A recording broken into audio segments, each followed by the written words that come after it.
Malam itu hujan turun seperti jarum. Rumah sakit Cempaka yang sudah ditutup sejak 5 tahun lalu berdiri gelap di ujung kota. Jendelanya pecah, cat dindingnya mengelupas seperti kulit mati. Orang-orang bilang tempat itu ditutup setelah kebakaran misterius di ruang operasi lantai 3. Tapi ada rumor lain yang lebih menyeramkan. Masih ada pasien yang belum pulang. Raka sebenarnya tidak percaya cerita hantu. Ia datang ke sana bersama dua temannya, Dimas dan Leni, hanya untuk membuat konten video urban exploration. Kalau ketemu pocong, jangan lupa subscribe ya, canda Dimas sambil menyorotkan senter ke lorong panjang yang bau obat dan jamur. Langkah mereka bergema, tok, tok, tok. Suara itu terdengar seperti langkah kaki lain yang mengikuti dari belakang. Kalian dengar gak? Bisik Leni. Mereka berhenti, sunyi, lalu, tok, tok, tok. Suara itu kembali, pelan, berat, seperti seseorang menyeret kaki. Raka menoleh cepat ke belakang. Lorong kosong, paling tikus, katanya, walau tengkuknya mulai dingin. Mereka terus berjalan sampai menemukan ruang administrasi yang penuh berkas hangus. Di meja resepsionis tua, ada buku pasien yang masih utuh. Debunya tebal. Leni membukanya perlahan. Nama-nama pasien tertulis rapi, sampai halaman terakhir. Di sana hanya ada satu nama. Dimas Pratama. Tanggal masuk, tanggal 12 Oktober tahun 2018. Status, belum keluar. Ini gak lucu, kata Dimas sambil tertawa gugup. Siapa yang nulis beginian? Tiba-tiba, brak, pintu ruang administrasi menutup sendiri. Lampu kamera mati, senter berkedip, dan dari speaker kamera terdengar suara perempuan pelan. Pasien kamar 307, operasi dimulai. Leni menjerit, mereka bertiga panik mendorong pintu, tapi pintunya seperti ditahan dari luar. Tok, tok, tok. Suara langkah tadi kini ada tepat di balik pintu. Lalu terdengar suara roda ranjang rumah sakit berdecit di lorong. Kriet, kriet, seseorang lewat. Mereka bisa melihat bayangannya dari celah bawah pintu. Raka memberanikan diri mengintip lewat kaca kecil di pintu. Lorong yang tadi kosong kini dipenuhi ranjang pasien berjejer rapi. Di setiap ranjang ada tubuh tertutup kain putih. Dan di ujung lorong berdiri seorang perawat. Seragamnya gosong hitam, wajahnya tidak ada, hanya kulit meleleh dan rongga mata kosong. Perawat itu perlahan mengangkat tangan ke arah pintu. Pasien kamar 307, suaranya serak seperti tenggorokan terbakar. Kalian terlambat untuk operasi. Tiba-tiba semua tubuh di ranjang bangkit bersamaan. Kain putih jatuh, tubuh mereka hangus. Mulut mereka terbuka lebar sambil mengeluarkan suara rintihan sakit. Dimas mundur ketakutan sampai tidak sengaja menjatuhkan buku pasien tadi. Halamannya terbuka sendiri. Kini ada 3 nama. Dimas Pratama, Leni Aprilia, Raka Saputra. Status, menunggu operasi. Lampu senter mati total. Gelap. Lalu terdengar suara logam alat bedah diseret di lantai. Krik, dan sesuatu berbisik tepat di telinga Raka. Jangan bergerak, obat biusnya belum bekerja. Keesokan paginya, satpam yang ronda menemukan kamera mereka di depan rumah sakit tua itu. Rekamannya masih menyala. Video terakhir menunjukkan lorong gelap lantai 3. Dan selama 10 detik terakhir, terdengar suara 3 orang menjerit minta tolong dari balik ruang operasi 307. Padahal ruangan itu sudah terbakar kosong sejak 5 tahun lalu. Satpam yang menemukan kamera itu bernama Pak Harun. Umurnya hampir 60 tahun, dan sudah 20 tahun menjaga area sekitar rumah sakit tua itu. Ia bukan orang penakut, tapi pagi itu, tangannya gemetar saat memutar rekaman terakhir dari kamera Raka. Di layar terlihat lorong gelap dengan lampu berkedip merah. Lalu suara, "Pak, tolong buka pintunya." Itu suara Raka, disusul tangisan Leni, dan suara Dimas yang menjerit. Kesakitan seperti sedang disayat sesuatu. Tiba-tiba gambar kamera penuh garis statis. Namun di sela gangguan itu muncul sosok seorang dokter berdiri dekat kamera. Maskernya hitam hangus. Tangannya memegang gergaji operasi berlumuran darah. Lalu video mati sendiri. Pak Harun langsung melapor ke polisi. Tapi tentu saja tidak ada yang percaya cerita tentang suara dari rumah sakit berhantu. Sampai malam berikutnya, 3 polisi dan Pak Harun masuk ke rumah sakit Cempaka untuk memastikan tidak ada orang di dalam. Hujan kembali turun deras, persis seperti malam sebelumnya. Begitu mereka masuk, aroma obat dan daging terbakar langsung menusuk hidung. Bangunan kosong begini biasanya dipakai pecandu, kata salah satu polisi sambil menyalakan senter. Mereka naik ke lantai 3. Lorong menuju ruang operasi 307 tampak lebih panjang dari semestinya. Padahal menurut denah lama, jarak lift ke ruang operasi hanya sekitar 20 meter. Tapi mereka berjalan hampir 5 menit, dan lorong itu belum berakhir.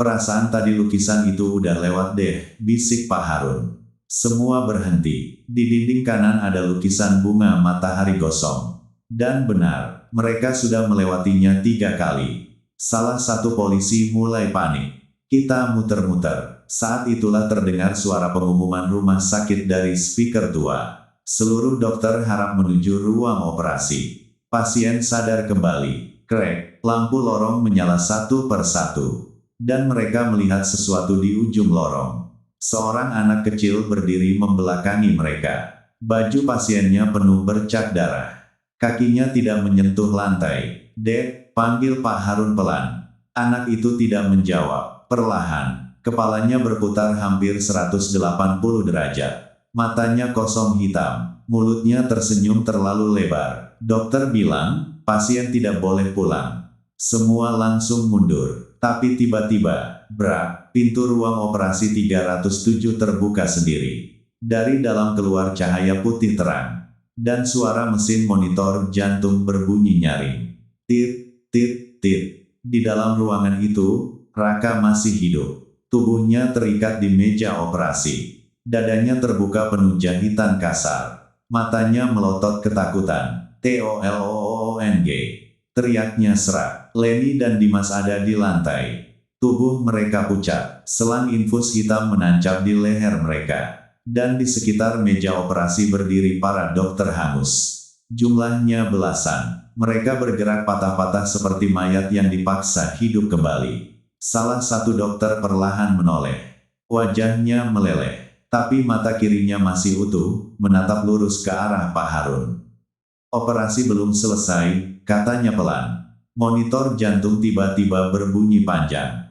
Tiit, semua lampu padam, gelap total. Lalu terdengar suara alat bedah menghantam sesuatu berkali-kali. Ceklek, ceklek, ceklek. Jeritan memenuhi ruangan. Polisi menembak membabi buta. Pak Harun jatuh sambil menutup telinga. Dan tepat sebelum pingsan, ia melihat sesuatu keluar dari langit-langit. Puluhan tangan hitam gosong, merayap turun seperti laba-laba, mencari tubuh baru untuk dirawat. Keesokan paginya, polisi menemukan Pak Harun sendirian di parkiran rumah sakit. Rambutnya memutih seluruhnya. Ia terus menggumam satu kalimat berulang-ulang. Jangan masuk kamar 307, pasiennya belum mati. 3 polisi lainnya hilang. Begitu juga Raka, Dimas, dan Leni. Namun sejak malam itu, warga sekitar sering melihat lampu lantai 3 rumah sakit menyala sendiri jam 3:07 pagi. Dan kadang, kalau malam terlalu sunyi, terdengar suara troli rumah sakit bergerak sendiri dari dalam gedung kosong itu. Kriet, kriet, seolah ada pasien baru yang baru saja masuk. Beberapa minggu setelah kejadian itu, pemerintah kota akhirnya memasang garis polisi permanen di sekitar rumah sakit Cempaka. Tidak ada warga yang berani mendekat lagi, tapi internet berbeda. Semakin dilarang, semakin banyak orang penasaran. Video rekaman terakhir milik Raka bocor ke media sosial. Potongan suara jeritan dari ruang operasi 307 menjadi viral. Banyak yang bilang itu cuma rekayasa. Sampai seorang YouTuber horor terkenal bernama Arvin Mahesa memutuskan melakukan siaran langsung semalaman di rumah sakit itu. Kalau memang ada hantunya, malam ini kita buktiin, katanya ke kamera dengan percaya diri. Ia masuk sendirian pukul 11 malam. Puluhan ribu orang menonton live streamnya. Awalnya tidak terjadi apa-apa, hanya lorong berdebu, suara air menetes, dan pintu-pintu tua berkarat. Chat Livestream mulai mengejek. Fake banget, tuh kan gak ada apa-apa.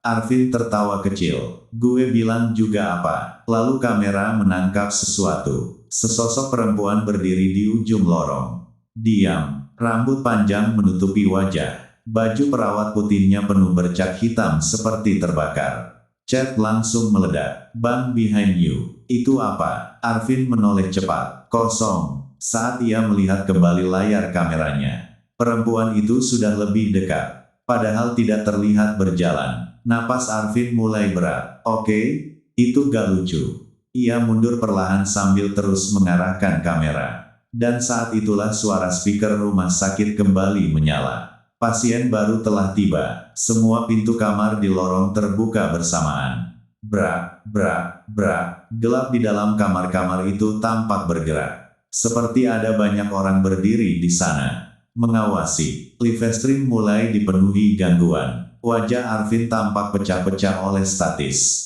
Lalu terdengar suara anak kecil. Bang, jangan tinggalin kami. Arvin membeku. Suara itu berasal dari kamar 307. Pintunya terbuka sedikit, cahaya putih keluar dari celahnya. Dan dari dalam terdengar suara Raka menangis. Tolong, gue masih hidup.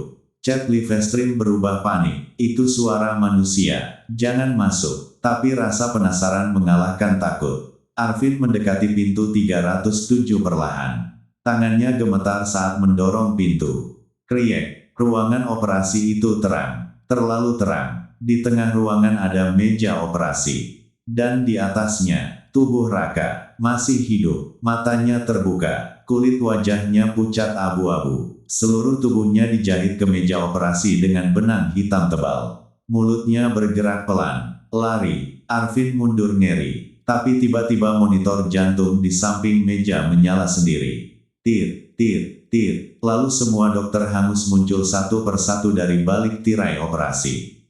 Jumlahnya puluhan. Mereka berdiri mengelilingi Arvin. Tak bersuara, tak bergerak, hanya menatap. Dan di antara mereka, ada Dimas dan Leni. Kulit mereka pucat seperti mayat. Mata mereka kosong, namun mulut mereka tersenyum. Sekarang giliran kamu, kata Leni pelan. Pintu ruang operasi menutup sendiri. Livestream berubah merah gelap. Penonton hanya bisa mendengar suara Arvin berteriak histeris. Lalu suara alat bedah bekerja. Ceklek, sret, ceklek. Siaran terputus tepat pukul 3:07 pagi. Keesokan harinya, polisi menemukan kamera Arvin di depan lift lantai 3. Masih menyala. Rekaman terakhir menunjukkan lorong kosong.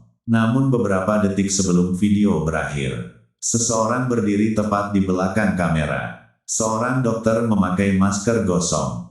Dan kali ini wajahnya terlihat jelas.